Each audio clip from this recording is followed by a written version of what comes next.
Aujourd'hui, encore une fois, les forces de défense et de sécurité ont procédé à la retraite au flambeau, qui est une tradition purement militaire, qui à la veille de chaque fête de l'indépendance, en prélude du défilé, les forces de sécurité et de défense communient avec les populations pour se réjouir de l'indépendance du Sénégal.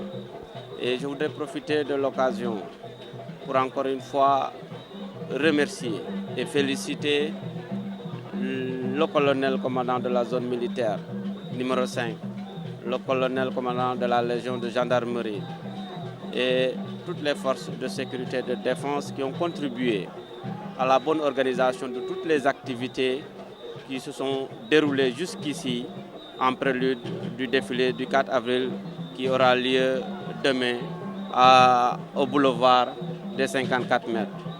Je voudrais inviter les populations de la région de Ziguinchor à se joindre aux militaires et aux forces de sécurité, de défense. Je veux parler des gendarmes, des policiers, des sapeurs-pompiers pour communier et fêter le 4 avril et venir en masse demain au boulevard des 54 mètres pour commémorer le 58e anniversaire de notre accession à la souveraineté internationale et remercier toutes les populations qui jusqu'ici ont accompagné les forces de défense et de sécurité dans le cadre du concept de Armée-Nation. Et vous l'avez constaté ce matin, l'armée a offert des consultations gratuites aux populations, des consultations médicales aux populations de la région de Ziguinchor pour montrer encore une fois qu'elle est au service des populations. C'est pourquoi donc nous invitons tout le monde demain à venir fêter avec nous la fête de l'indépendance et appeler tout le monde à travailler encore davantage pour consolider la paix qui est là. Comme je le dis souvent, c'est à nous de travailler, à la cultiver, à l'entretenir, à développer davantage la paix. Et c'est possible. Nous pouvons avoir la paix dans la région de Ziguinchor.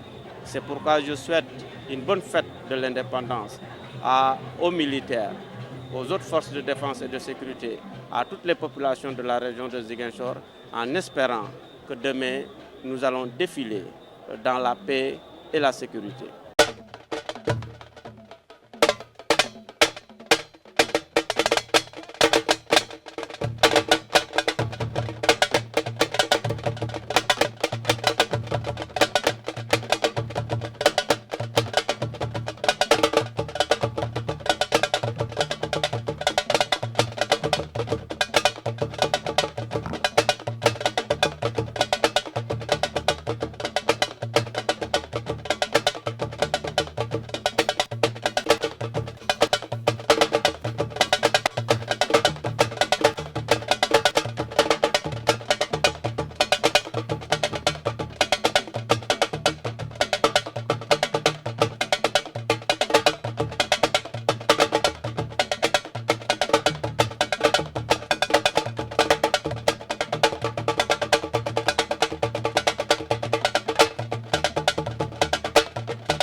Sous vos applaudissements, s'il vous plaît. Applaudissons, applaudissons pour les encourager. Applaudissons, s'il vous plaît. Bravo, bravo.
Merci, merci. Armée, sapeurs-pompiers, gendarmerie, police. Les forces de la défense et de la sécurité assurent la défense et la sécurité intégrale du territoire, surtout le maintien de la paix en Casamance, etc. Applaudissez.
bari défilé folotale sa yal ka tantangol moy nan koma amanda ko dum ndi malbinato majorette ndingol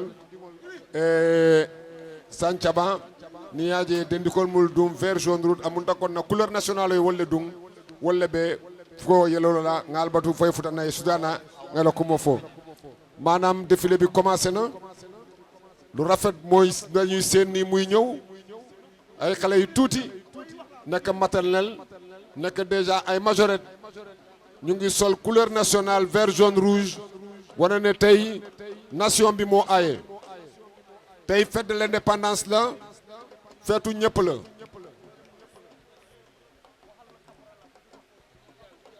kon nag xale yaa ngi ñëw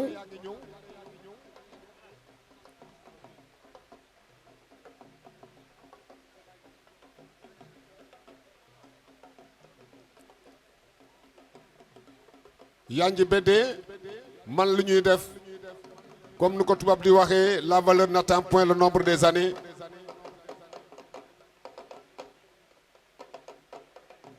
dëgg ngeen ñu ngi ñëw ay xale yu ndaw 3 ans 4 ans ànd ak seen tata yi muy école maternelle u Santhiaba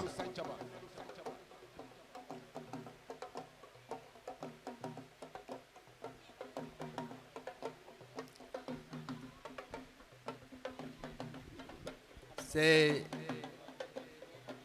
jeunes prodiges de l'école maternelle de Santhiaba sont dirigés par Ndeye Matteo Mendy, Madame Mendy, qui est l'encadreur principal. Donc, c'est une école maternelle, préscolaire.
Bravo, sous vos applaudissements s'il vous plaît, ces jeunes prodiges qui viennent de nous gratifier de l'hymne national du Sénégal.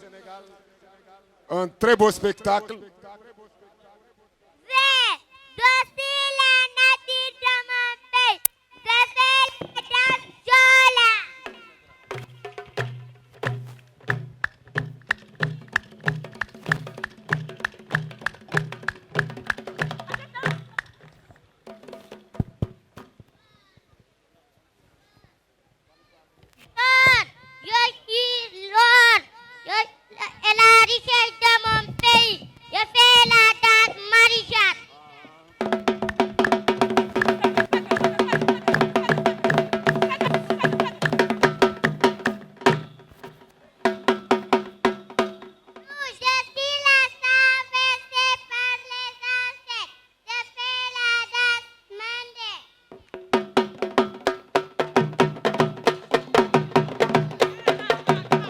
Voilà donc une diversité culturelle comme pour montrer que le Sénégal est un et indivisible, pluriel et multidimensionnel, trois cultures qui se chevauchent entre les trois couleurs de la nation.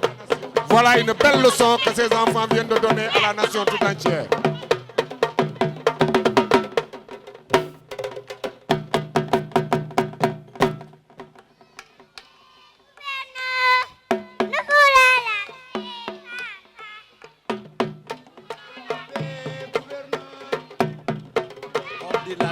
Dis-moi quelle jeunesse tu as, je te dirai quelle nation tu auras. Ah oui, vraiment très émouvant. Après avoir montré la diversité culturelle, les enfants appellent à la paix des cœurs et à la paix des esprits pour une nation prospère. Gouverneur Fumu Fete, monsieur le maire Fumu Toge, commandant Fumu Fete, gouverneur Fumu Toge, monsieur le maire Fumu Toge, commandant Fumu Toge, gouverneur Fumu Toge, monsieur le maire Fumu Toge, commandant Fumu Toge, Nagore, Nagore, Nagore, yow bu la neexee di génne ko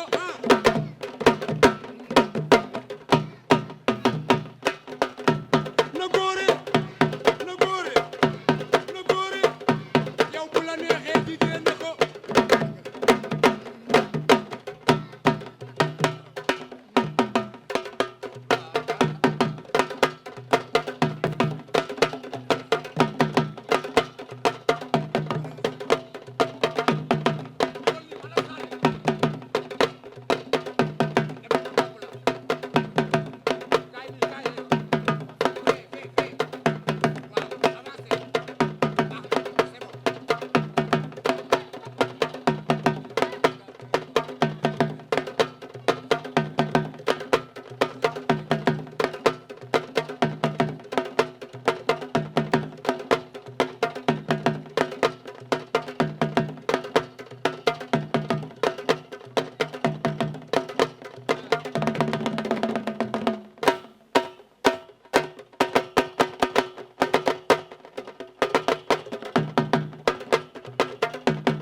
waa Casamance seen xale yaa ngi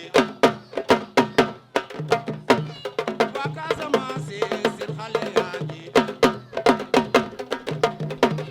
waa Casamance seen xale yaa ngi tàccu leen xale yi waaye tàccu leen xale yi waa tàccu leen xale yi Casamance seen xale yaa ngi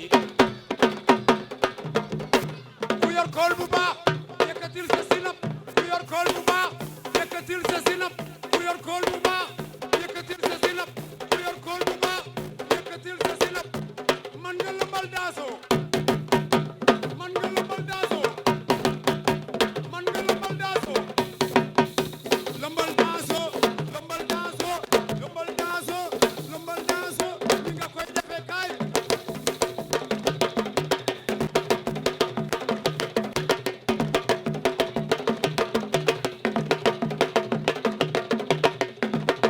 nooy tonto sa noon xale bi nooy tonto sa noon nooy tonto sa noon xale bi nooy tonto sa noon bala nooy tonto sa noon xale bi nooy tonto sa noon nooy tonto sa noon xale bi nooy tonto sa noon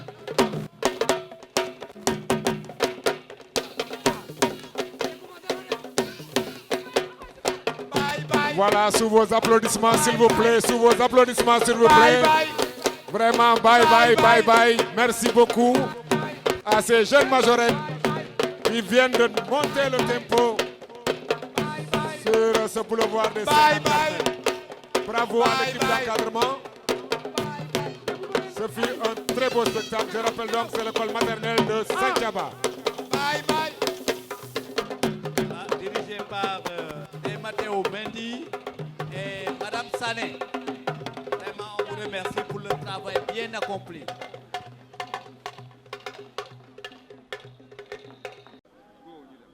Bienvenue sur le boulevard 54 mètres. Vous êtes bien à Ziguinchor aujourd'hui, en ce jour de commémoration de l'indépendance du Sénégal, 58e édition.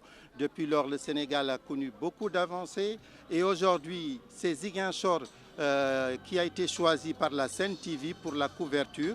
Et vous voyez, nous sommes bien sur le boulevard, comme je vous l'avais dit, comme je vous le dis.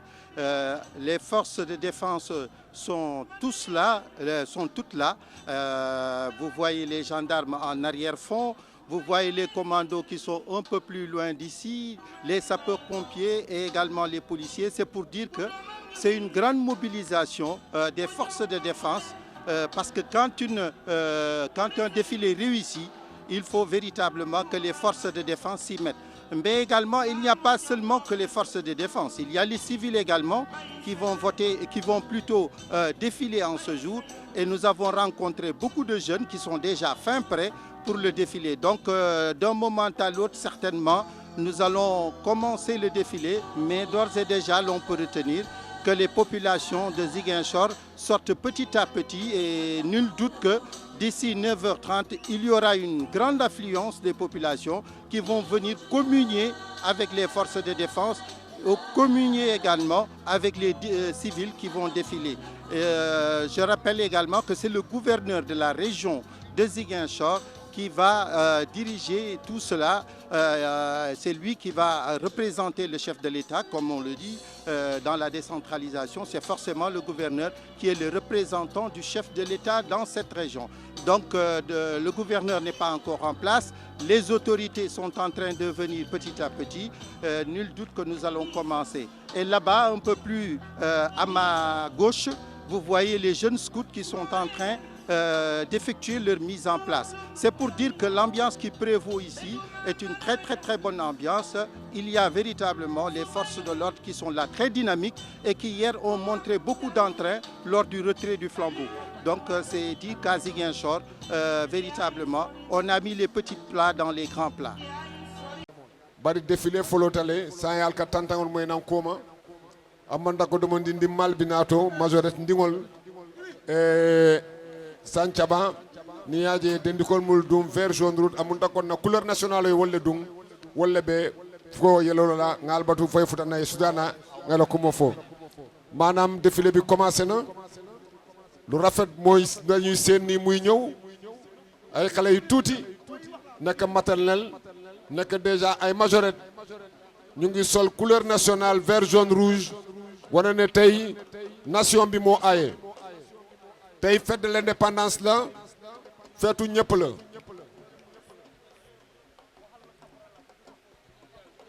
kon nag xale yaa ngi ñëw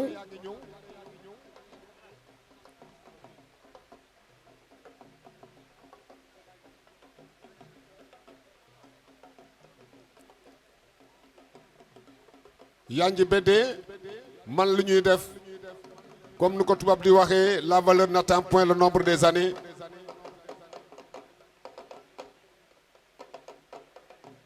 dëgg ngeen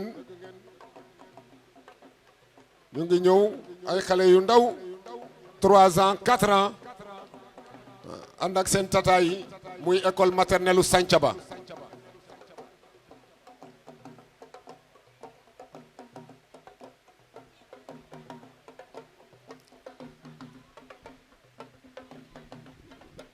Ces jeunes prodiges de l'école maternelle de Santhiaba sont dirigés par Ndeye Matteo Mendy, Madame Mendy, qui est l'encadreur principal. Donc, c'est une école maternelle, préscolaire.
Bravo, sous vos applaudissements s'il vous plaît, ces jeunes prodiges qui viennent de nous gratifier de l'hymne national du Sénégal.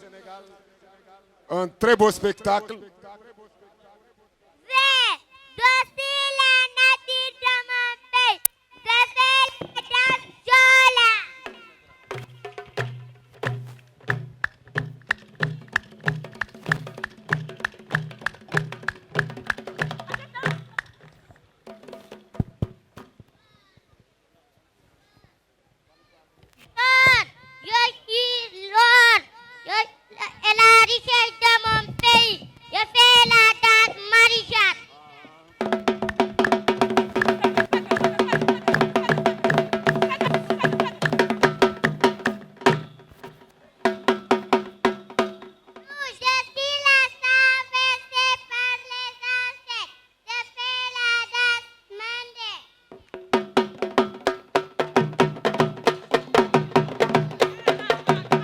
Voilà donc une diversité culturelle comme pour montrer que le Sénégal est un et indivisible, pluriel et multidimensionnel, 3 cultures qui se chevauchent entre les 3 couleurs de la nation. Voilà une belle leçon que ces enfants viennent de donner à la nation tout entière.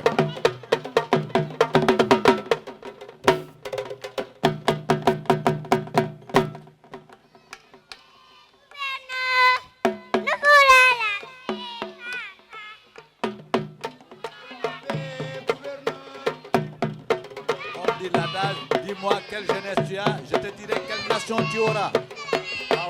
vraiment très émouvant. Après avoir montré la diversité culturelle, les enfants appellent à la paix des cœurs et à la paix des esprits pour une nation prospère. Gouverneur Fumu Fete, monsieur le maire Fumu Toge, commandant Fumu Fete, gouverneur Fumu Toge, monsieur le maire Fumu Toge, commandant Fumu Toge. C'est la deuxième fois que je préside le défilé ici au niveau du boulevard des 54 mètres. À la suite de l'excellent défilé auquel nous venons d'assister, je voudrais féliciter le colonel Khardiouf, commandant de la zone militaire numéro 5. Féliciter le colonel Charles Dibcham, commandant de la Légion Sud de gendarmerie. Féliciter toutes les forces de défense et de sécurité qui ont participé à la bonne organisation de ce défilé. Je voudrais également féliciter tous les défilants, civils comme militaires. Féliciter également toutes les populations de la région de Ziguinchor, particulièrement les populations de la commune de Ziguinchor. Je voudrais également féliciter et remercier le maire de la commune de Ziguinchor pour l'accompagnement des défilants, l'accompagnement de toutes les activités qui ont été organisées dans le cadre de l'organisation de la fête de l'indépendance. Je voudrais par ailleurs saluer la présence des représentants des forces de défense et de sécurité de la Gambie et de la Guinée-Bissau. Leur présence ici à Ziguinchor justifie et traduit parfaitement l'exemplarité des relations qui existent entre les forces de défense et de sécurité du Sénégal, de la Gambie et de la Guinée-Bissau, mais également l'excellence des relations qui ont toujours existé entre les peuples sénégalais, guinéens et gambiens. Cela est une leçon que nous tous nous devons retenir, surtout si on revient sur le thème de cette année, contribution des forces de défense et de sécurité à la stabilité et à la paix internationale. Un thème qui colle parfaitement à notre charte fondamentale, dans laquelle notre pays s'est engagé à contribuer au maintien de la paix et de la stabilité internationale. Nos forces de défense et de sécurité se sont toujours illustrées depuis 1960 au niveau des théâtres d'opération par leur professionnalisme, leur savoir-faire et leur dextérité. Cela nous a valu d'être le pays le plus présent au niveau des théâtres d'opération quand il s'agit de maintien de la paix et de la stabilité internationale.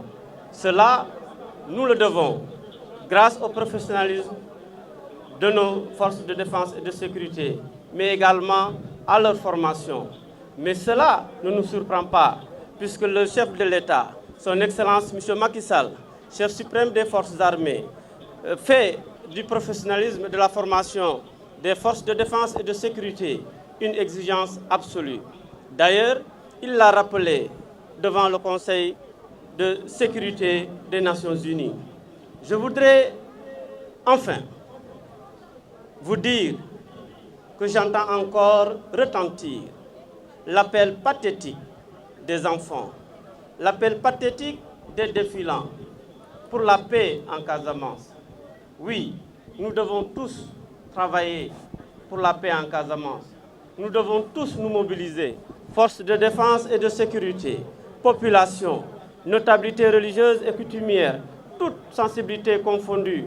Nous devons tous travailler pour consolider la paix au niveau de la région de Ziguinchor. Oui, la paix est là. C'est à nous de la consolider. C'est à nous de faire de sorte que les mouvements douloureux passé au niveau de la région de Ziguinchor soit oubliée. Cette génération qui a lancé l'appel aujourd'hui ne mérite pas de vivre la tragédie. Cette génération née pendant l'accalmie mérite de voir grandir dans la paix. Donc j'invite tout le monde, je reprends l'appel pour dire que nous appelons tout le monde à la mobilisation pour la recherche et la consolidation de la paix définitive au niveau de la région de Ziguinchor et par-delà la région naturelle de la Casamance. Je vous remercie. tey ñoo ngi pare défilé bi nga xamante ne gis ngeen ko défilé bu rafet bu mujj ayib may féliciter rek le colonel commandant de la zone militaire numéro 5 ak le colonel commandant de la légion de gendarmerie sud ci seen taxawaay bu ma leen féliciter naa force de défense et de sécurité yépp féliciter civils yi nga xamante ne jàpp nañ ci bés bi féliciter aussi population région Ziguinchor yépp rawatina population de la commune de Ziguinchor ndax gis ngeen seen mobilisation ci suba ba léegi bu ma féliciter population yi féliciter naa le maire de la commune de Ziguinchor ndax teewaayam ci bés bi mais aussi jàppaleem bi nga xamante ne jàppale na ko ñi nga xamante ne ñoo défilé jàppale ko ñi nga xamante ne ñoo organiser ay activités ci bés bi depuis le 31 ba léegi tey nag dañuy rafetlu teewaayu autorités militaires yi nga xamante ne ñoo jóge Gambie ak Guinée-Bissau loolu dafay wone rek ne suñu force de défense et de sécurité yi ñoom dañoo ànd lëkkaloo pour jàmm mën a am ci sous-région bi loolu aussi dafa wone ne suñu population yi naka jëkk dañoo mës a ànd ci fraternité te fraternité boobu moom la ñuy continuer di wéyal ba léegi bu ñu waxee ci thème bi nag dañuy fàttali rek ne suñu force de défense et de sécurité yi depuis 1960 ba léegi ñoo ngi ci théâtre d'opération yi fi ñu dem nag wane nañu xereñ ak xarala ba nga xamante ne dafay tax suñu réew ñu boole ko ci réew yi nga xamante ne ñoo gën a teew ci théâtre d'opération yi bu fekkee ne jàmm bi dafa xaw a tumuranke foofu pour ñu rétablir jàmm ak kaaraange ci réew yooyu maa ngi leen di wax ne ba léegi maa ngi dégg woote xale yi ñiy défilé yëpp woote nañu pour jàmm am Casamance jàmm am ci région Ziguinchor wax naa ne dégg naa leen te jàpp naa ne ñëpp dégg nañu leen li dale ci kilifa diine yi kilifa aada yi population yëpp ak force de défense et de sécurité yi jàpp naa ne dégg nañu xale yi te xale yooyu nga xamante ne dañoo judd ci jamono yi war nañu fexe ba xale yooyu dund màgg ci jàmm te jàmm boobu damay wax ne jàmm baa ngi fii ñun ñoo war a taxaw suuxali ko dëgëral ko ba mu mën a continuer di wéy fii ci région Ziguinchor ak ci Casamance yëpp. Malick ñi ngi ci boulevard 54 mètres gis ngeen ambiance bi fi am léegi naka dañuy jël suñu micro rek jox ko ki nga xam ne moo di colonel bi mu wax ci tuuti ñu xam ci li nga xam ne moo di waajtaay bi ndaxte li des pour yëf yi tàmbale daanaka matul 1 heure de temps kon ñu seeti colonel bi waaw mi ngi ci téléphone dañuy rek def ndànk pour seet ndax dana yemb mon colonel ñu dem si ñu dem. waaw d'accord mon colonel comment va? Ça va très bien et vous? Présentez-vous, vous êtes le colonel. Mettez-vous là, je serai en face du soleil. Vous êtes le colonel. Je suis le colonel Djoubo Sow, adjoint au commandant de la zone militaire numéro 5, chargé des opérations. waaw mon colonel ndax ci waajtaay bi lépp yemb na. mën naa la dëggaat. ndax lépp pare na. waaw lépp pare na xam ngeen ne barke démb lañ fi def répétition générale. Répétition générale mooy lépp li nga xamante ne war na bokk ci défilé bi ñu indi leen fii suñu kilifa yi di gouverneur di commandant de la zone militaire numéro 5 ak commandant de la légion de gendarmerie sud ñu gis képp ku war a bokk ci défilé bi nga wone aussi ni nga ko préparé ci wàllu entraînement ci wàllu organisation matérielle ak ci wàllu uniforme donc ginnaaw bu ñëpp jàllee gis nañ ne mën nañu wax ne pare nañu moo tax digoon naa leen fi barke démb ne tey di ngeen gis défilé bi nga xamante ne moo gën a rafet ci li mos a am ci Ziguinchor te gëm naa ne loolu mooy nekk tey. mooy particularité bi. loolu mooy particularité bi dina riche ci composition bi parce que gis ngeen ne même civil yi dañ ci soobu ba jeex donc dina riche également ci prestation bi parce que très tôt ñun yónni nañu suñu ay encadreurs militaires ñu dem même ci école civile yi nekk di leen di entraîner te gars yi vraiment joxe nañ seen bopp ba jeex tak donc défilé bi dina rafet tey dina riche dina nekk à la hauteur de l'événement. Merci mon colonel. Merci. kon ñoo ko déggandoo Malick gis nga kii nga xam ne ni moo di colonel bi nii na ñoom ren ji dañoo fas yéene andi ay particularité mooy ay loo xam ne lu yees loo xam ne danañ ko wane ci défilé bi loolu nag mooy rôle fête indépendance chaque année mu am ay yu bees yoo xam ne day feeñ loolu yëpp di fruit imagination suñu armée nationale mooy ñi nga xam ne ñooy force de défense yi mu doon fierté bu rëy ci Sénégal doon fierté bu rëy ci àddina si sépp ndaxte ñoom fépp kuy théâtre d'opération dem nañ fa mais aussi teewul ñi ngi aar suñu frontières yi aar suñu réew di aar askan bi loolu lu am solo la défilé bu jotee tamit seen bés la ñoom parce que dañuy wane njàmbarte gi nga xam ne moom la ñu lawal fépp ci àddina si donc Malick ak Mbaye Pékh lii moo fi amandi fii ci boulevard 54 mètres bu Ziguinchor.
Sous vos applaudissements, s'il vous plaît. Applaudissons, applaudissons pour les encourager. Applaudissons, s'il vous plaît.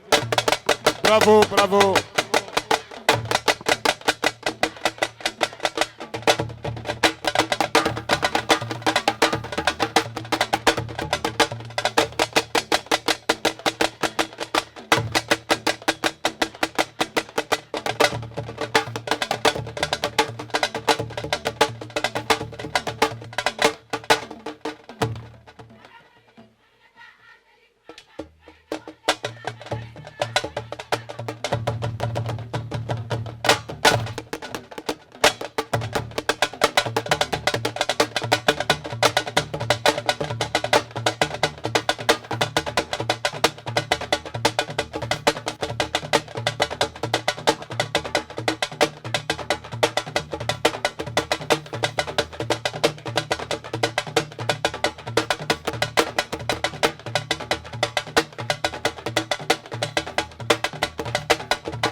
Merci, merci. Armée. Sapeurs-pompiers. Gendarmerie. Police. Les forces de la défense et de la sécurité assurent la défense et la sécurité intégrale du territoire, surtout le maintien de la paix en Casamance, etc. Applaudissez.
Sous vos applaudissements, s'il vous plaît. Applaudissons, applaudissons pour les encourager. Applaudissons, s'il vous plaît. Bravo, bravo.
Merci, merci.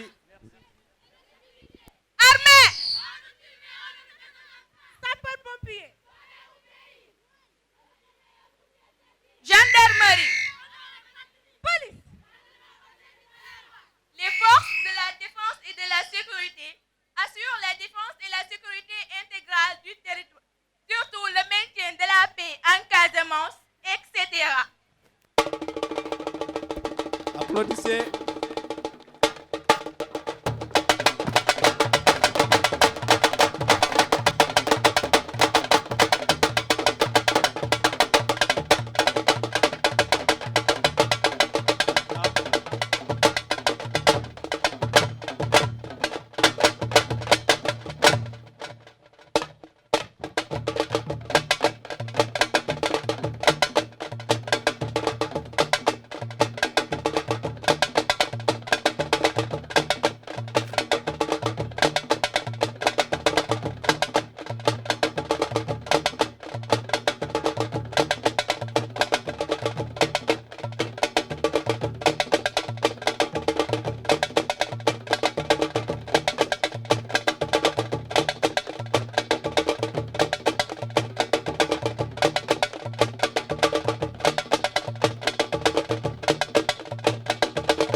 bari défilé folotale sa yal ka tantangol moy nan koma amanda ko dum ndi malbinato majorette ndingol sancaba ni yaje dendikol mul dum vert jaune rouge amunda kon na couleur nationale e wolle dum wolle be fo yelola ngal batu fay futana e sudana ngala ko mo fo manam défilé bi commencé na lu rafet moy dañuy sen ni muy ñew ay xalé yu tuti nek maternel nek déjà ay majorette ñu ngi sol couleur nationale vert jaune rouge wane ne tey nation bi moo aaye tey fête de l'indépendance la feetu ñëpp la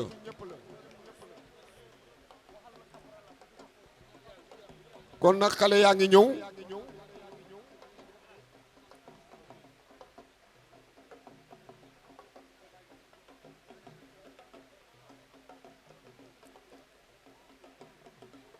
yanji bedde man lu ñuy def comme ni ko tubaab di waxee la valeur n'attend point le nombre des années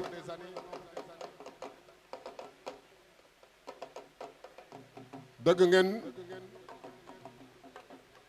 ñu ngi ñëw ay xale yu ndaw 3 ans 4 ans ànd ak seen tata yi muy école maternelle u Santhiaba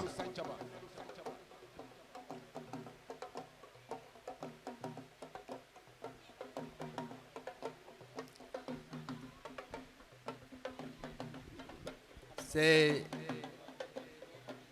jeunes prodiges de l'école maternelle de Santhiaba sont dirigés par Ndeye Matteo Mendy, Madame Mendy, qui est l'encadreur principal. Donc, c'est une école maternelle, préscolaire.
Bravo, sous vos applaudissements s'il vous plaît, ces jeunes prodiges qui viennent de nous gratifier de l'hymne national du Sénégal.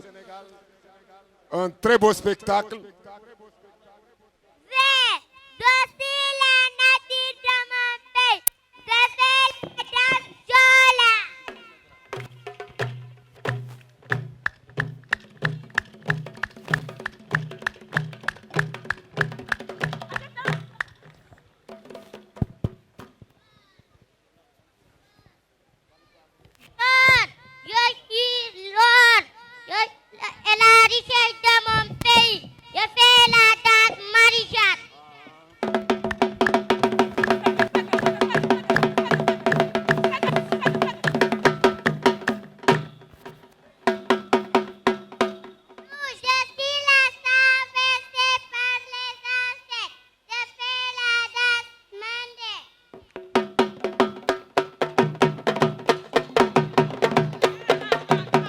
Voilà donc une diversité culturelle comme pour montrer que le Sénégal est un et indivisible, pluriel et multidimensionnel, trois cultures qui se chevauchent entre les trois couleurs de la nation. Voilà une belle leçon que ces enfants viennent de donner à la nation tout entière.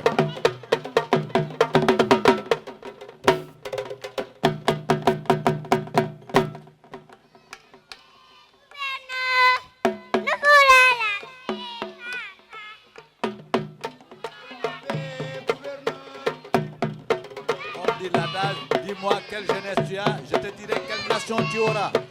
Ah oui, vraiment très émouvant.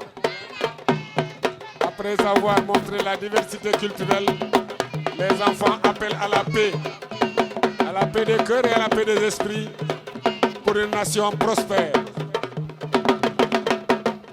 Gouverneur Fumu Fete, monsieur le maire Fumu Toge, commandant Fumu Fete, gouverneur Fumu Toge, monsieur le maire Fumu Toge, commandant Fumu Toge, gouverneur Fumu Toge, monsieur le maire Fumu Toge, commandant Fumu Toge,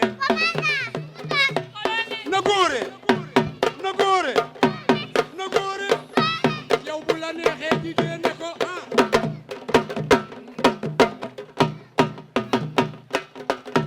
Nagore, Nagore, Nagore, yow bu la neexee di dee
waa Casamance seen xale yaa ngi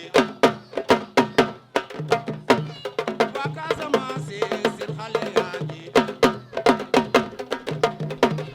waa Casamance seen xale yaa ngi tàccu leen xale yi waaye tàccu leen xale yi waa tàccu leen xale yi Casamance seen xale yaa ngi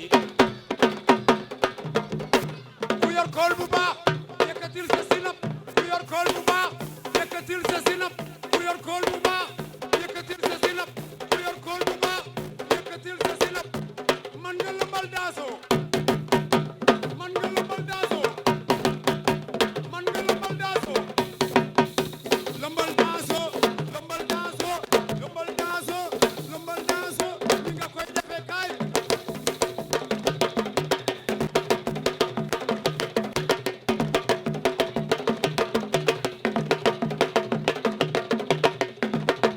nooy tonto sa noon xale bi nooy tonto sa noon nooy tonto sa noon xale bi nooy tonto sa noon bala nooy tonto sa noon xale bi nooy tonto sa noon nooy tonto sa noon xale bi nooy tonto sa noon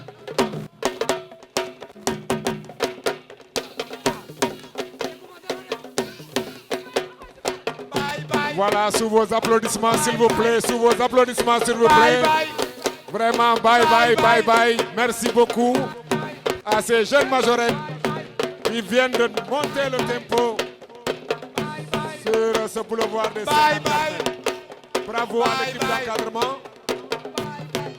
Ce fut un très beau spectacle. Je rappelle donc, c'est l'école maternelle de Saint-Chaba. bye bye dirigé par Matteo Mendy et Madame Sané. Vraiment, on vous remercie pour le travail bien accompli.